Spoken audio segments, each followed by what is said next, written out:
Class 10th। आज हम ये चैप्टर काव्य खंड में से चैप्टर ये 2 ले रहे हैं, तुलसीदास। ठीक है, इनका थोड़ा सा आप ये कवि परिचय सुन लो। पहला चैप्टर मैंने कंप्लीट करा दिया है। तुलसीदास, इनका जन्म हुआ संवत 1599 में और मृत्यु हुई संवत 1680 में। ये संवत नहीं होता है वो एडी और ये ईसा पूर्व वो जो ईसा मसीह थे ना, उनके पहले का समय वो आता है। जीवन परिचय। तुलसीदास का जन्म उत्तर प्रदेश के बांदा जिले के राजापुर गांव में संवत 1599 के लगभग माना जाता है। ईस्वी होता है ना, जो ईस्वी वो तो होता है सन, अभी जो चल रहा है जैसे 2020 चल रहा है, 2020 चल रहा है, वैसे है तो, लेकिन ये संवत में आता है।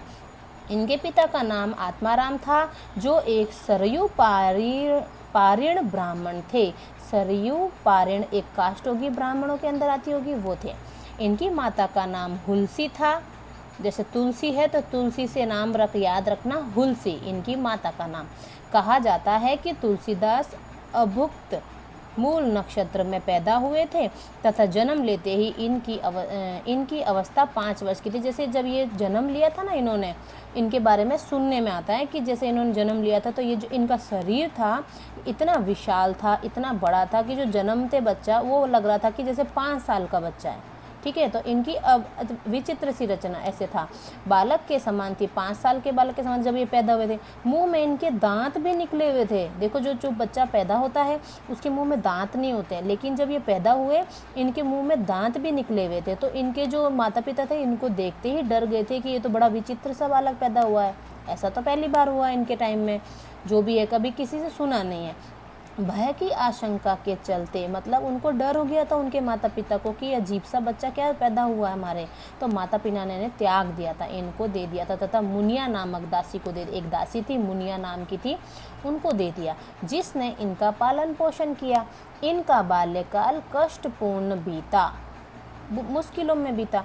कवितावली में ये लिखते हैं, इनकी रचना है देखो कवितावली, ठीक है, तो इसमें ये लिखते हैं खुद ही, मातु पिता जग जाय तजियो विधहु न लिखियो कछु भाल बला। यानी माता पिता जग जाए तजियो, यानी माता पिता ने तज दिया, मतलब त्याग दिया मुझे। विधु न लिखियो कुछ भाल भला, यानी विधि ने मेरे कुछ भलाई भुलाई नहीं, भला नहीं लिखा हुआ है ना, माता पिता ने मुझे त्याग दिया से इनकी कवितावली में ये पंक्ति मिलती है। इनके गुरु का नाम नरहरिदास बताया जाता है, ये एकदम से ध्यान से याद रखना। इनके गुरु का, जो भी कवि होते हैं ना, ये लेखक होते कवि होते हैं ना, सॉरी, जो इनके लेखक, इनके गुरुओं का नाम ज़्यादातर पूछा जाता है, तो तुलसीदास के गुरु का नाम नरहरिदास। ठीक है, इनकी पत्नी रत्नावली विदुषी थी, बड़ी इंटेलिजेंट थी, किंतु किसी कारणवश वैवाहिक जीवन अधिक समय तक नहीं चला। इनका वैवाहिक जीवन था जो ज़्यादा समय तक नहीं चला, इनका अलग हो गए। इन्होंने गृह त्याग दिया, घर को त्याग दिया तुलसीदास जी ने, और घूमते घूमते कहाँ पहुँच गए, अयोध्या पहुँच गए। वहीं पर संवत 1631 में इन्होंने रामचरितमानस की रचना करी। देखो कहाँ पर, अयोध्या में। अयोध्या में किसकी जन्म स्थली है, भगवान राम की, जहाँ पर राम मंदिर बन रहा है ना। रामचरितमानस की रचना उन्होंने वहीं पर जाकर प्रारंभ करी। बाद में ये काशी में आकर रहने लगे। जीवन के अंतिम दिनों में पीड़ा शांति के लिए इन्होंने हनुमान की स्तुति, जो हनुमान बाहुक नामक से प्रसिद्ध है, पीड़ा की शांति, इनको मन पीड़ा हुई होगी, एक एज में हो जाती है, तो हनुमान जी की स्तुति करी इन्होंने, इन पूजा करी, तो उसमें हनुमान बाहुक नाम से इन्होंने लिखा, जो प्रसिद्ध है हनुमान बाहुक से। ठीक है, इनकी मृत्यु के संबंध में निम्नलिखित दोहा प्रसिद्ध है। इनके दोहा क्या प्रसिद्ध है, संवत 1680, देखो 1680 संवत है ना, इसकी वजह से इनका डेट ऑफ बर्थ पता चलता है। 80 गंगा के तीर, गंगा के तीर यानी गंगा के किनारे। श्रावण शुक्ला सप्तमी थी उस टाइम, श्रावण मास की शुक्ल सप्तमी थी। तुलसी तजियो शरीर, ये डेट ऑफ बर्थ नहीं, सॉरी, इनकी मृत्यु से संबंधित है ना।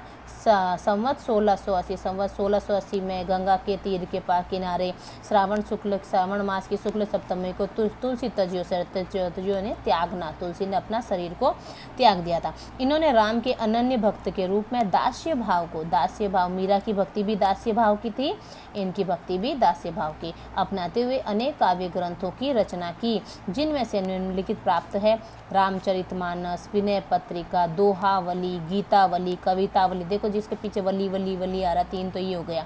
रामाज्ञा प्रश्न, बरवे रामायण, जानकी मंगल, पार्वती मंगल, मंगल मंगल भी हो गया, राम लला नहछु, वैराग्य संदीपनी तथा श्री कृष्ण गीतावली, ये इनकी रचनाएं हैं। तुलसी आदर्श कवि थे, आदर्शवादी कवि थे। इन्होंने आदर्श चरित्रों का सृजन कर अब हमें अपने दैनिक जीवन में उनके अनुकरण का संदेश दिया। आदर्श चरित्र, अच्छे चरित्र को अपना अच्छा बनाओ, और उन्होंने अपना चरित्र तो अच्छा बनाया ताकि लोग भी उनको देख करके अपना चरित्र अच्छा बनाए और उनसे कुछ सीखें, उनकी सिक्का शेयर करें। ये अवधी और ब्रज भाषा के दोनों के पंडित हैं। इनकी कभी आता है कि इनकी शैली के लिए कौन सी थी, तो अवधी और ब्रज भाषा है ना, दोनों भाषा शैली कौन सी थी, दोनों भाषाओं का शुद्ध और परिमार्जित रूप इन्होंने अपनाया है। ये इनका कवि परिचय था, तो ये इसको ध्यान से पढ़ लेना। इनकी मेन रचनाएं, इनकी माता का नाम, इनकी पत्नी का नाम, इन्होंने रामचरितमानस लिखा, और पीड़ा शांत करने के लिए हनुमान जी की स्तुति करी तो हनुमान बाहु के नाम से है।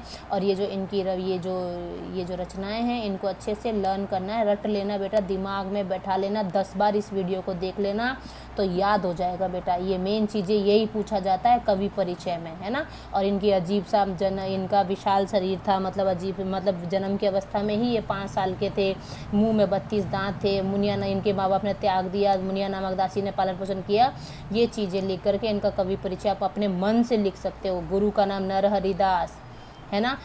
ये कहाँ चले गए थे, अयोध्या में चले गए, फिर उन्होंने वहाँ पर रामचरितमानस की रचना की 1631 संवत में। संवत याद रखना है बेटा। इनका जन्म हुआ था राजापुर गांव में 1599 में, 1589 में इनका जन्म। ये चीज़ें रट्टा मार लेना, इस वीडियो को 10 से 20 बार सुन लेना, जो आपके ही फ़ायदा होगा, है ना। ओके बेटा।